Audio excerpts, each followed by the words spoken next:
school and the host today. Your Excellency, on behalf of this military training school, Kaweta, and on my own behalf, I take this honor and privilege to welcome you all and everybody present at this momentous occasion of commissioning of officer cadets intake 18 of the year 23-24. Sir, and our guests, the officer cadets before us have been sharpened in their minds and strengthened their bodies, both of which are needed for the responsibilities of leading in the ministry. Your Excellency and the President of the Republic of Uganda and Commander-in-Chief of the UPDF, ladies and gentlemen, this intake graduating today speaks volumes about the best military training school, Kaweta, and the approach to the training.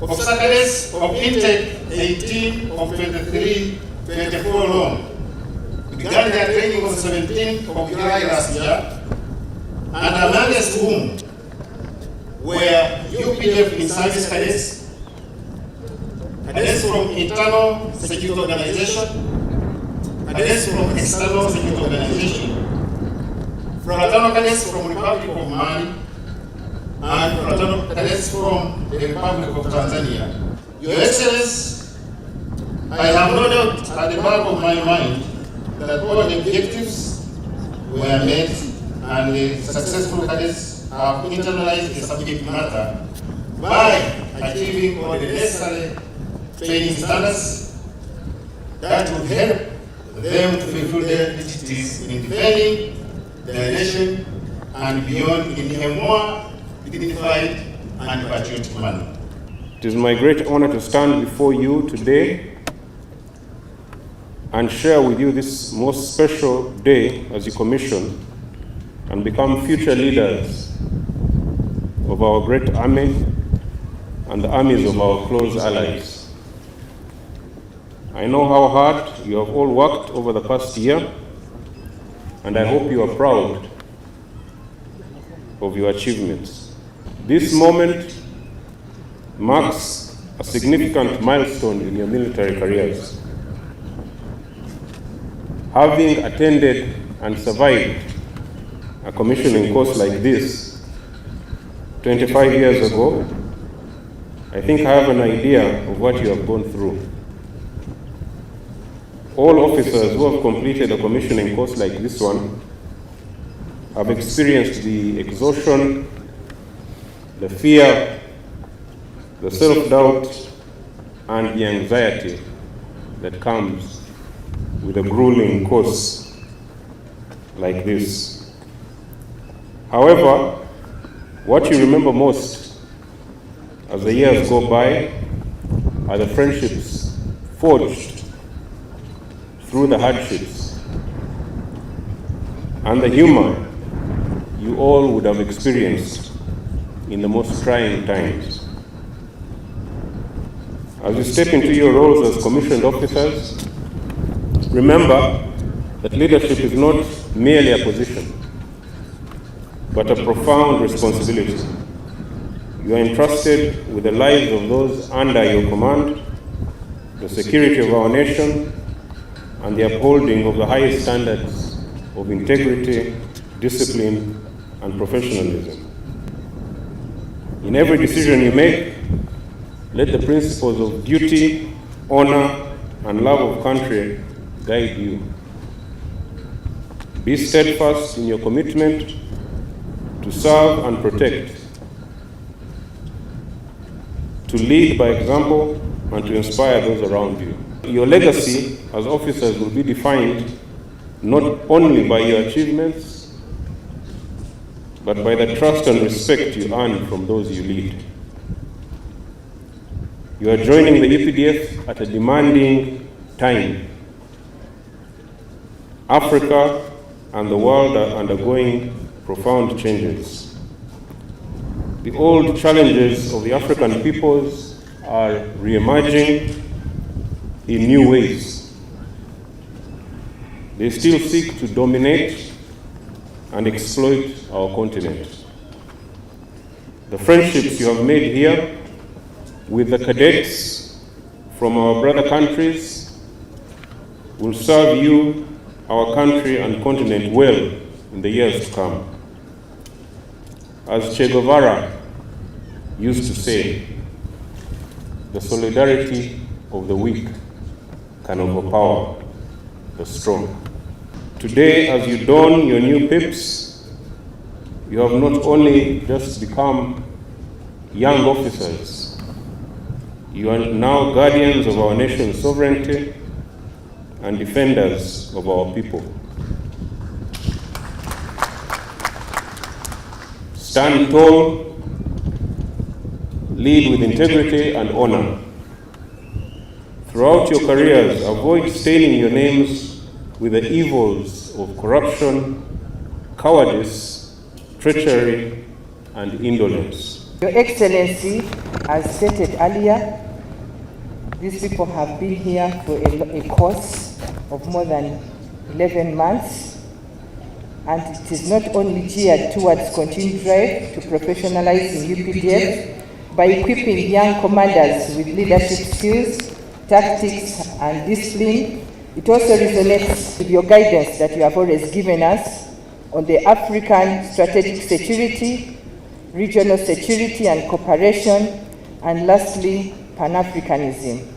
As the Ministry of Defense and Veteran Affairs, we are dedicated to this cause.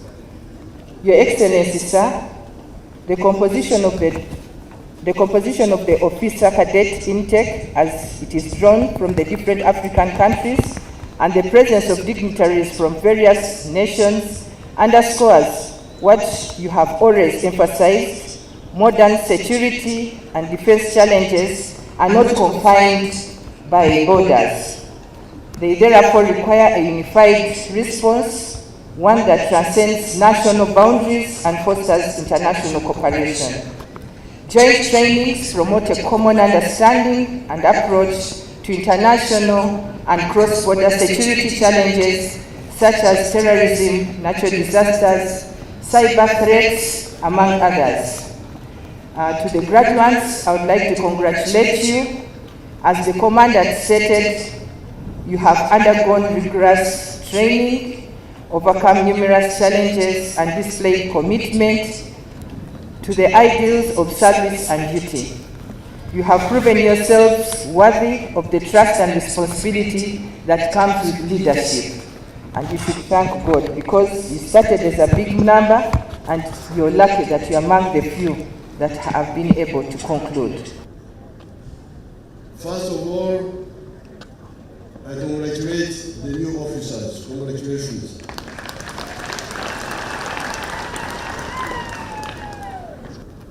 Part of the problem of the African armies, they look at army as a job, as cars, chibarua. When you are defending your country, it's not a job. This is part of the problem. Because we started off as a student movement in the 1960s. We were a student movement. Then when Idi Amin came to the government, we became a resistance movement. From student movement to resistance movement. Now during that time, Mwalimu Nyerere was supporting us, and he could support us because we were very clear. We were never paid from 1971 up to 1987, 17 years. We were fighting for no pay. Fighting for the cause of our country. And the support we were getting from Mwalimu was just the gun, the bullet, some food. That's how we were able to build an army. Mwalimu helped me to train 28 people in Mozambique between 1976 and 1978. This army is from that group, from 28. But the issue is that fighting is not a job. It is a cause. If you start from there, you are not going to go wrong. So therefore, you have people, you come knowing that don't bring a careerist mentality in our army. A careerism, a jobism. No, this is a cause. By virtue of the authority entrusted to me by Article 98, Clause 1 of the Constitution of the Republic of Uganda, made in 1995, and Section 8, Clause 1 of the Uganda People's Defence Forces Act 2005, do hereby commission you to be officers of the Uganda People's Defence Forces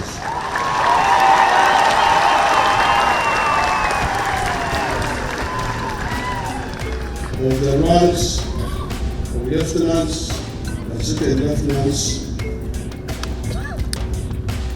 from today, the 4th of June 2024.